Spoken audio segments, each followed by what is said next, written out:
Good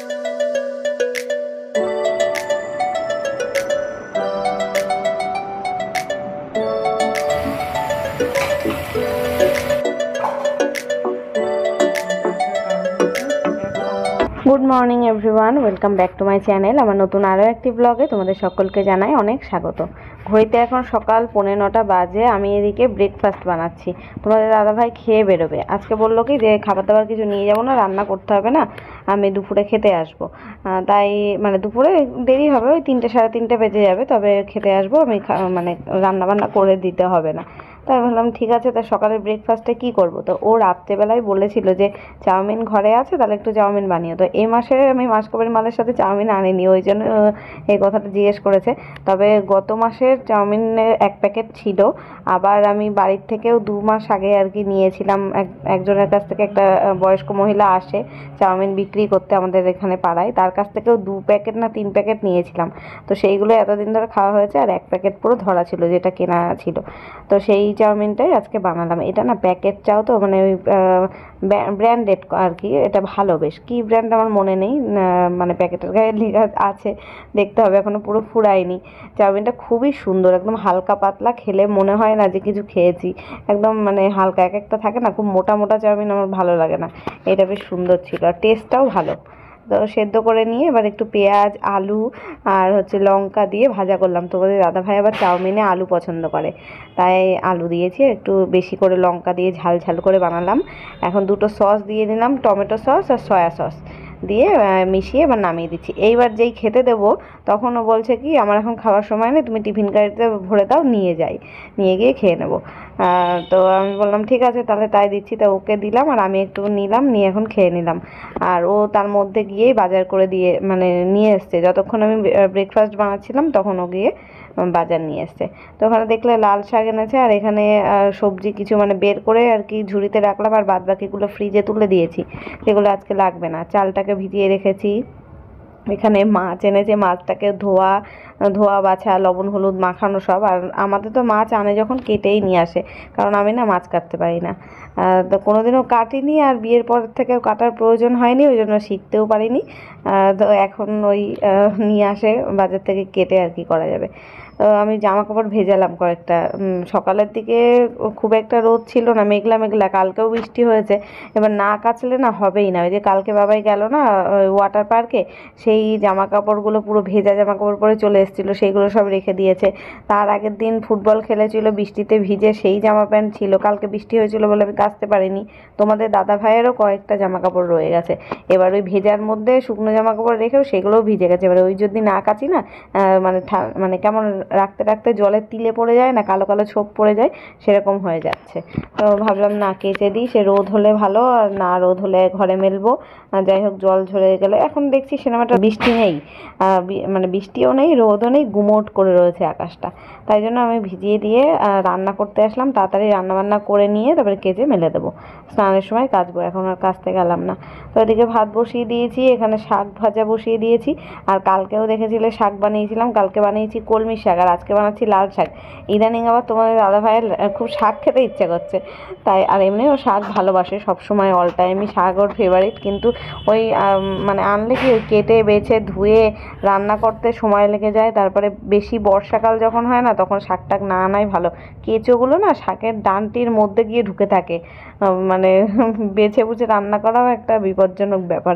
ওই জন্য আমি বারণ করি যে বর্ষাকালে শাকটা পেনো না, তার মধ্যে কী না কি থাকবে, পোকামাকড়, তাই। তো এই ফ্রেশ শাক পেয়েছিল, কালকেও তাই ফ্রেশ শাক, আজকেরটাও। তা আমি তাও তো দুবার করে ধুয়ে কাটার আগেও একবার ভালো করে জল দিয়ে ধুয়ে বেছে বেছে আর কি পরিষ্কার করে নিয়েছি। দেখেছি ওর ভেতরে কেঁচো ফেঁচো বা কোনো রকম পোকামাকড় আছে কি না। পাতায় টাতায় অনেক সময় থাকে মাকড়সার জাল, সাদা সাদা মতন।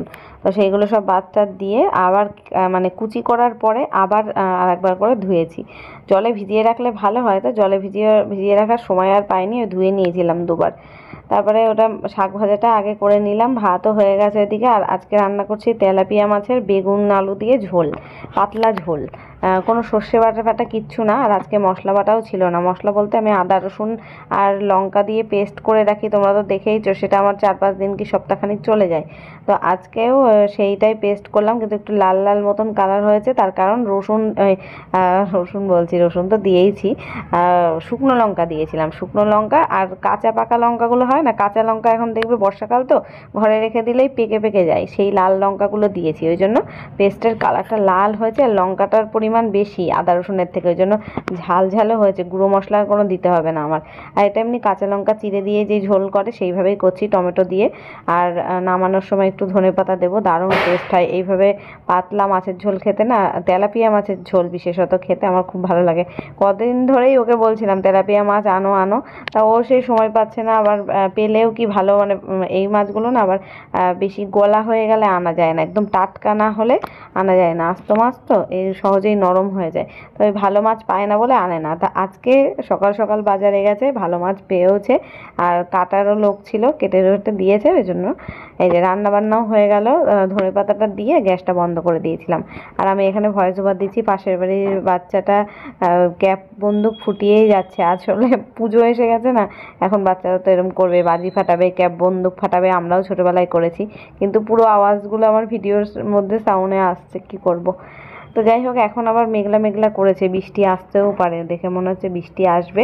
আমার রান্নাবান্না সব কমপ্লিট হয়ে গেছে দেখলে। এখন গ্যাসটা মুছবো, রান্নাঘরটা পরিষ্কার করব, করে এখন যাব স্নান করতে, কেচে স্নান করব। এরকম অন্ধকার অন্ধকার দেখে তোমরা হয়তো ভাবছো সন্ধেবেলা, এখন আমি হয়তো সন্ধে দিয়েছি। না, একদমই না। বাইরে হচ্ছে বৃষ্টি আর আকাশ পুরো মেঘলাই, দেখো, দেখে মনে হচ্ছে এখন সন্ধে হবে, দুপুরবেলা, কিন্তু এখন বৃষ্টি হচ্ছে। আমি তো কেচে কুচে স্নান করলাম, বাবা আবার মেঘও ডাকছে। কেচে স্নান করে আসলাম, কেচে যে বাইরে মেলবো সেই অবস্থা নেই, বাইরে পুরো বৃষ্টি। যতক্ষণ স্নান করছিলাম, কাচাকুচি করছিলাম, ততক্ষণ বৃষ্টি ছিল না। যেই কেচে মেলবো, স্নান করে বেরোলাম, দেখছি ঝিরিঝিরি করে বৃষ্টি শুরু হলো। তারপর এখন ভালোই জোরে জোরে বৃষ্টি হচ্ছে। আর ঘরের ভেতরে লাইট না জ্বাললে পুরো অন্ধকার, আমি হালকা লাইট জ্বালিয়ে রেখেছি। পুজো দিলাম তো, এখন ঘর অন্ধকার করবো না, এমনি লাইট অফ করলে পুরো ঘর অন্ধকার হয়ে যাচ্ছে। এখন চলো খাওয়া দাওয়া করে নিই। দেখো ঘরগুলো কেমন অন্ধকার, আমাকেই দেখতে পাবে না তোমরা। চলো খাওয়া দাওয়া করে নিই, তারপরে এই জানলাতে সব জামাকাপড় বাথরুম থেকে বের করে এনে মেলবো। চিপড়ে সব রেখেছি গামলার মধ্যে, মেলা হয়নি, খেয়ে নি, খিদে পেয়ে গেছে। এখন আমার খাওয়া দাওয়া কমপ্লিট হলো। আমি তো একাই খেলাম, তোমাদের দাদাভাই এখনও আসেনি, দেরি আছে ওর আসতে। আর বাবাই তো ওর দিদাবাড়িতে রয়েছে। ওই বাড়ির দিদিভাইরা আজকে আবার শাপলার বড়া দিয়েছিল। শাপলাটা এখন খুব ফেমাস, মানে ফেমাস বলতে এই বর্ষাকালের আর কি সবজি শাপলা। তবে আমাদের বাড়িতে না আমি ছাড়া আর কেউ খায় না। আমিও যে খুব একটা ভালো খাই তা না, তোমাদের দাদাভাই খায় না, বাবাই তো খাওয়ার প্রশ্নই ওঠে না। ওই জন্য শাপলা আনিও না আর বানায়ও না। ওই এক আটি আনলে কে খাবে অত বানালে, আর আমার এই ইচ্ছাও করে না ওই বানাতে। শাপলা বানানোও অনেক কষ্টের। দিদিভাইরা দিয়েছিল, কোনো সময় আমার মা বানিয়ে পাঠায়, দিদিভাইরা বানালে আমাকে দেয়, ওই তাই একটু খাই, অতটা আমার পছন্দ না। তবে আজকে ভালো বানিয়েছিল, শাপলার বড়া করেছিল বেশ মচমচে করে, আর শাপলার একটা এমনি তরকারি আর লাউ দিয়ে ডাল বানিয়েছিল, তাই দিয়েছিল দিদিভাই। আর আমি তো মাছের ঝোল আর শাক করেছিলাম, তাই দিয়েছি। আমাদের তো দুবারই এই খাবার নেওয়া দেওয়া চলেই, তোমরা দেখেইছো। প্রায় দিন ধরতে গেলে 365 দিনে 300 দিন তো দেয়া নেওয়া হয়। যেদিন ভালো কিছু করি না সেদিনকে আর দেওয়া হয় না, শুধু ডাল ভাত করলে তখন আর দেওয়া হয় না। তো এখানে দেখো এই যে জামা কাপড়গুলো এখন মেলে দিচ্ছি। খাওয়া দাওয়া করে টেবিল মুছে নিলাম। আর আরও কিছু জামা কাপড় রয়েছে ওই বাথরুমের মধ্যে, যেগুলো মেলেছি, যেগুলোর থেকে একদম জল চুয়াচ্ছে। যেমন প্যান্ট, খেলার যেই প্যান্টগুলো হয় না, সেগুলোর থেকে জল চুয়াতে থাকে, সেইগুলো ট্রাকশুটের প্যান্ট আর কি, লাইলেন টাইপের গেঞ্জি প্যান্ট, সেইগুলো সব বাথরুমের মধ্যে যে স্ট্যান্ডটা আছে ওইটাতে মেলে রেখেছি। 4-5টা তাও মেলা যায় প্যান্ট, সব প্যান্টগুলোই ওখানে মেলা রয়েছে। আর যেগুলো চিপড়ে জল আর পড়বে না সেগুলোই এখানে মেললাম, মানে সুতির জিনিসগুলো। গুড ইভিনিং, এখন সন্ধেবেলা, সন্ধ্যের চা বানাচ্ছি আমি। আজকেও একা একাই চা খাবো। বেরোবো ভেবেছিলাম, একটু ওই বাড়িতে যাবো, যে বাবাইকে তাহলে রাতেরবেলায় নিয়ে আসতে পারতাম। তা ঘুমিয়ে পড়েছিলাম, আমিও ঘুমিয়ে পড়েছি, তোমাদের দাদাভাই বিকেলবেলা ও ঘুমিয়ে পড়েছে, আমিও ঘুমিয়ে পড়েছি, কেউ উঠতে পারিনি। এখন কটা বাজে দেখবে, এই যে 8টা 40। ও উঠে, তোমাদের দাদাভাই উঠে এখন বেরোলো, আর আমি উঠে চা করলাম, চা খাবো। ওকে বললাম যাওয়ার সময় সন্ধ্যাটা দিয়ে দিতে, সন্ধ্যা তো উতরে গেছিল আজকে। কী করে ঘুমিয়ে পড়েছি, ঘুমিয়েছি কটায় যেন, ঘুমিয়েছি 5:30 পৌনে 6টার সময়, আর মানে টের পাইনি আমি। তারপরে মানে তখনও ঘুমাইনি, তারপরে আমি একটু ফোন দেখছিলাম, আমি তখনও ঘুমাইনি। তার মানে 5টা 6টা পর্যন্ত বোধহয় ফোন দেখেছি। তারপর ফোন দেখতে দেখতে কখন যে চোখ লেগে গেছে টের পাইনি। তো ভালো একটা ঘুম হয়েছে আজকে। এখন যাবো চা খেয়ে ওই সেলাই করতে দিতে যাবো পাশের বাড়িতে। চুড়িদারটা একটু মারতে হবে, টপটাও একটু মারতে হবে, মানে বডিতে ফিটিংস করতে হবে। তোমার দাদাভাই বেরোলো, ওকে বললাম তুমি সন্ধে দিয়ে দাও, ও সন্ধে দিয়ে দিয়েছে। কালকে বাবার আবার পড়া আছে বুধবার বিকেলে, তোমাদের দাদাভাই দুপুরবেলা আসার সময় নিয়ে আসবে। আজকে গেলে আজকেই নিয়ে আসতাম, আর এখন আমার এই 8:30টার সময় ইচ্ছা করছে না আর রেডি হয়ে বেরোই, ওই জন্য আর গেলাম না।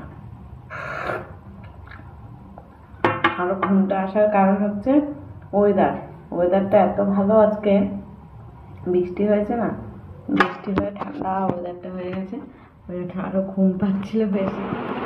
তো বন্ধুরা এখন আলমারি খুলেছি, শোকেসটা আগে গুছিয়ে আসলাম ওই ঘরে। এখন কটা বাজে বলতো? 10টা বাজে। ফ্যানটা অফ করে নইলে শুনতে পাবে না। এই দেখো ঘড়ির কাঁটায় 10টা। গেছিলাম সেলাই করতে, দিয়ে আসলাম, কিছু দেওয়া ছিল সেগুলো নিয়ে আসলাম।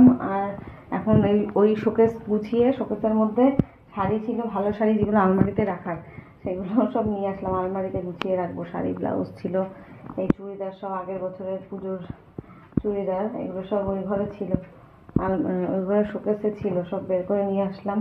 তোমার দাদা ভাইয়ের পাঞ্জাবি ইস্ত্রি করে রাখা সব, এগুলো সব এইখানে রাখবো।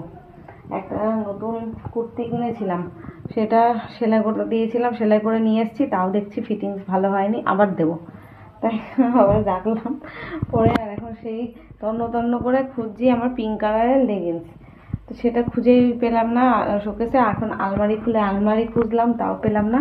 মাকে ফোন করে বললাম ওই বাড়িতে আছে কিনা দেখে রাখতে, যদি পাই তো ভালো কথা, আর না পেলে কি করব জানি না। এই নতুন কুর্তিটার সাথে পিঙ্ক কালারের লেগিংস লাগবে, লেগিংস না হলে কি করে পরবো জানি না।